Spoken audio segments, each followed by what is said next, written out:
I was in Japan. It was at the beginning of January 1919. Anyway, it was the time when a terrible flu raged there in the whole of Japan, which killed hundreds of thousands of people. It was one of those epidemics, the like of which is rarely seen in Tokyo. Every day there were hundreds and hundreds of new cases.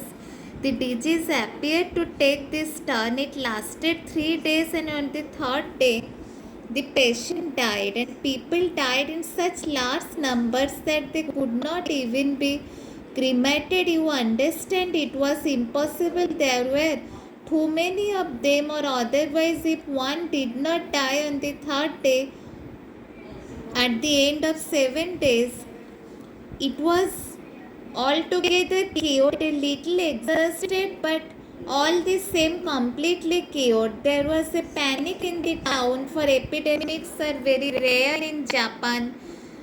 They are a very clean people, very careful, and with a fine moral.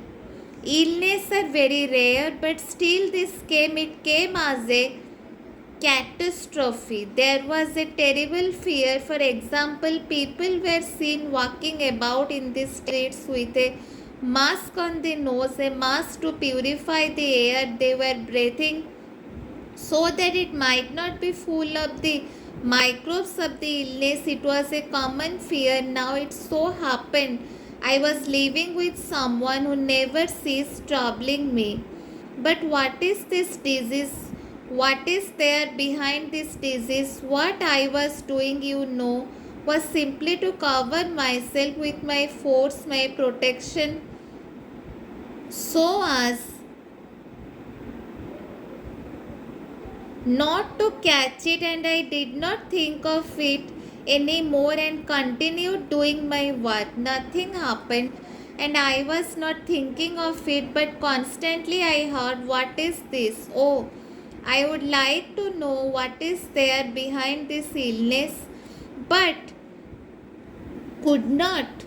But could you not tell me what this illness is? Why is it there? Etc. One day I was called to the other end of the town by a young woman whom I knew and who wished to introduce me to some friends and show me certain things. I do not remember now what exactly was the matter, but anyway, I had to cross the whole town in a tram car, and I was in the tram and seeing these people with masks on their noses, and then there was in the atmosphere this constant fear, and so there came a suggestion to me. I began to ask myself, truly, what is this illness? What is there behind this illness? What are the forces that are in the illness? I came to the house, I passed an hour there, and I returned. And I returned with a terrible fever. I had caught it. It came to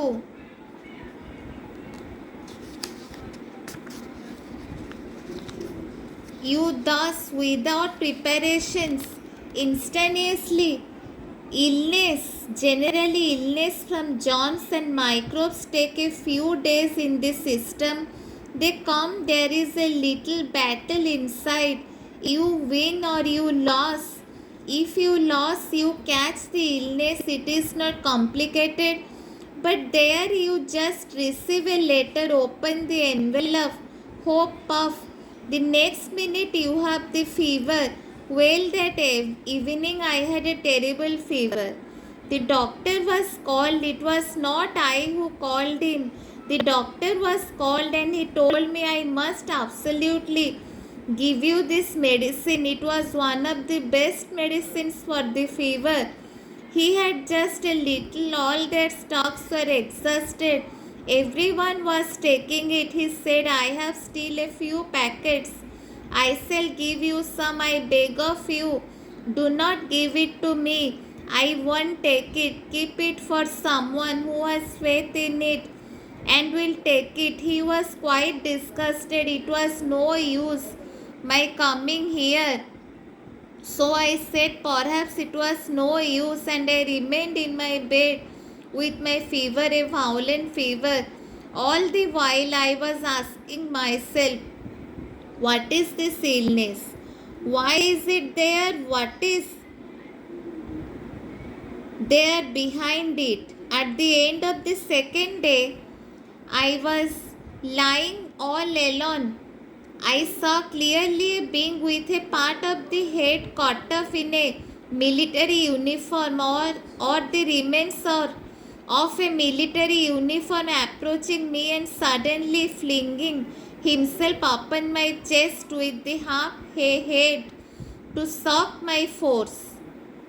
I took a good look, then realized that I was about to die. He was drawing all my life out, for I must tell you that people were dying of pneumonia in 3 days.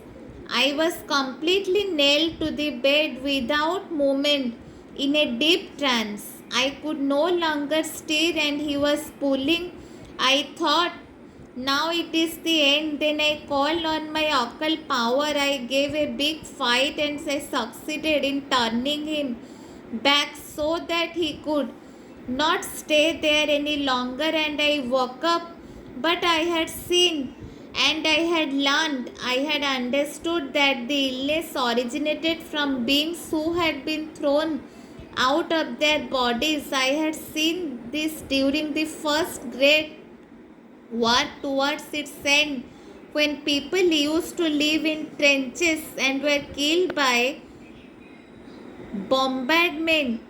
They were in perfect health, altogether healthy, and in a second they were thrown out of their bodies, not conscious that they were dead. They did not know they hadn't a body anymore, and they tried to find in others the life they could not find in themselves. That is, they were turned into so many countless vampires, and they vampirized upon men, and then over and above that, there was a decomposition of the vital forces of people who fell ill and died. One lived in a kind of sticky and thick cloud made up of all that, and so those who took in this cloud fell ill and usually got cured, but those who were attacked by a being of that kind invariably died. They could not resist. I knew how much knowledge and force were necessary for me to resist. It was irresistible. That is, if they were attacked by a being who was a center of this world of bad forces, they died, and there must have been many of these, a great very number. I saw all that and I understood. When someone came to see me, I asked to be left alone. I lay quietly in my bed and I passed 2 or 3 days absolutely quiet in concentration with my consciousness.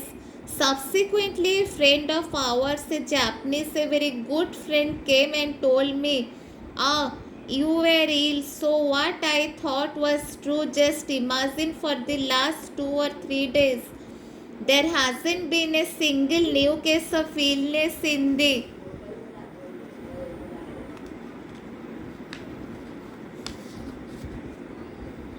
town, and most of the people who were ill have been cured, and the number of deaths has become almost negligible, and now it is all over. The illness is wholly under control. Then I narrated what had happened to me, and he went and narrated it to everybody. They even published articles about it in the papers. Thank you. Jai Sri Ma. I am from Sai Odisha News. Reporter